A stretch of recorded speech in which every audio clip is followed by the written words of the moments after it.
Le Seigneur soit avec vous. Et avec votre esprit. Évangile de Jésus-Christ selon saint Luc. En ce temps-là, à l'adresse de certains qui étaient convaincus d'être justes et qui méprisaient les autres, Jésus dit la parabole que voici. 2 hommes montèrent au temple pour prier. L'un était pharisien et l'autre publicain, c'est-à-dire un collecteur d'impôts. Le pharisien se tenait debout et priait en lui-même. « Mon Dieu, je te rends grâce parce que je ne suis pas comme les autres hommes. Ils sont voleurs, injustes, adultères, ou encore comme ce publicain. Je jeûne 2 fois par semaine et je verse le 10e de tout ce que je gagne. » Le publicain, lui, se tenait à distance et n'osait même pas lever les yeux vers le ciel. Mais il se frappait la poitrine en disant « Mon Dieu, montre-toi favorable au pécheur que je suis. » Je vous le déclare, quand ce dernier redescendit dans sa maison, c'est lui qui était devenu un homme juste plutôt que l'autre. Qui s'élève sera abaissé, qui s'abaisse sera élevé. Acclamons la parole de Dieu.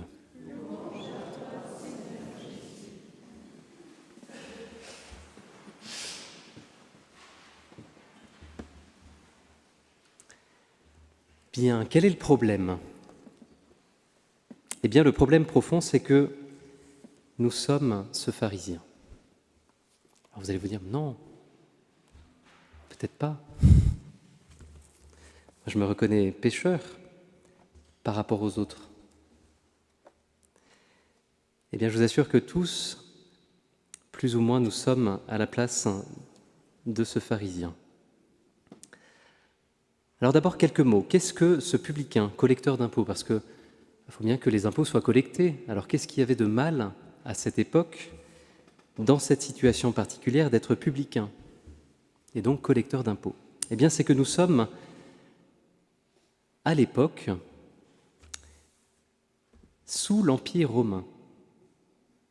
Et la religion d'État, eh bien, c'est celle de l'Empire.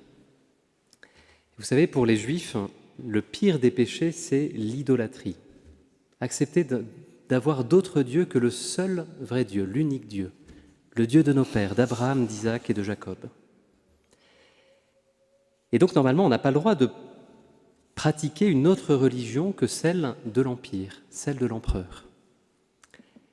Mais le gouverneur de l'époque a trop peur qu'il y ait une instabilité politique et donc il fait une concession.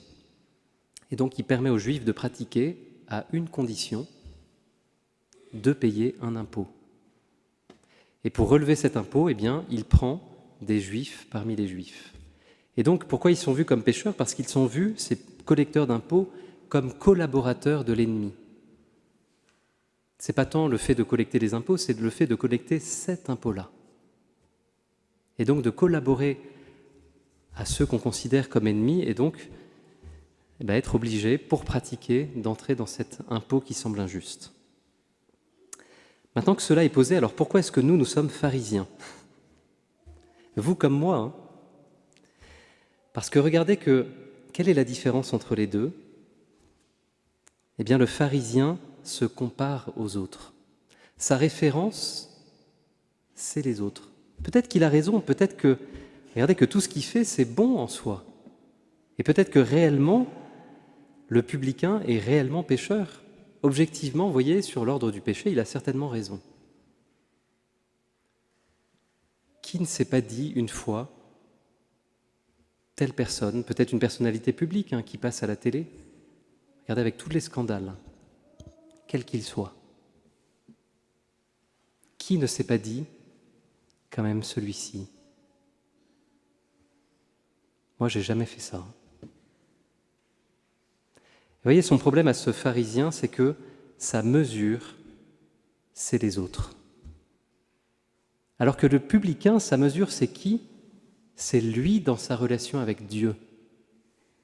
Et bien là, ça change tout de suite, parce que si on se regarde par rapport à Dieu, eh bien immédiatement, on est plongé dans l'humilité parce qu'on voit qu'on n'est pas parfait. Quand j'étais petit, à l'école, j'étais moyen. Et régulièrement, mes parents m'invitait à faire plus d'efforts pour être meilleur, pour travailler, parce que je travaillais absolument pas. Et moi, comment je me justifiais? Je dis non mais je suis pas si mauvais, regardez, par rapport à la moyenne de la classe, je suis au-dessus. Mais voyez, la référence, elle n'était pas bonne. Parce que ce n'est pas par rapport aux autres, c'est par rapport à soi, par rapport à ses capacités. Et à chaque fois dans le bulletin, il y avait « peut mieux faire ». Par rapport à quoi? Par rapport à mes propres capacités. Et je ne comprenais pas parce qu'il y en a d'autres qui étaient moins bons. Eux, c'était élèves sérieux. Pourquoi? Parce que par rapport à leurs capacités, ils donnaient le maximum. Et frères et sœurs, il y a 2 pièges à se comparer aux autres, dans un sens comme dans un autre. Le premier piège, c'est celui de l'orgueil, le piège dans lequel tombe ce pharisien.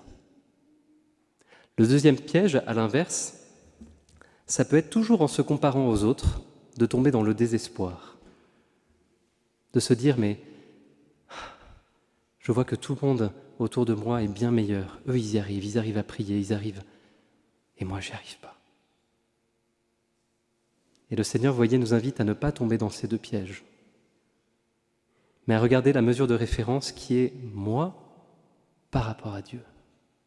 Parce que notre dignité d'homme se trouve là, parce que nous sommes faits pour le bien, mais non pas sur nos forces, mais avec la grâce.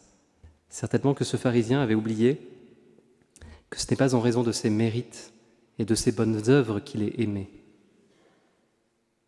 mais en raison de la grâce qui lui a été donnée. Et souvent nous l'oublions, c'est pour ça que nous tombons dans le jugement très facilement.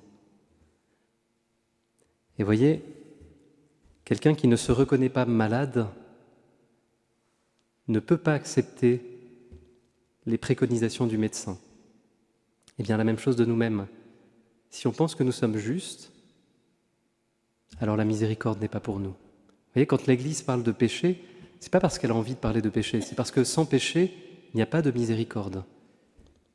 Et de regarder qui nous sommes en vérité dans ce rapport entre nous et Dieu, entre le rapport de la créature et du Créateur, permet de voir qui nous sommes et de voir que nous avons besoin de cette miséricorde. Vous voyez, nous sommes dans ce sanctuaire choisi par Marie pour la conversion des pécheurs, pour la réconciliation.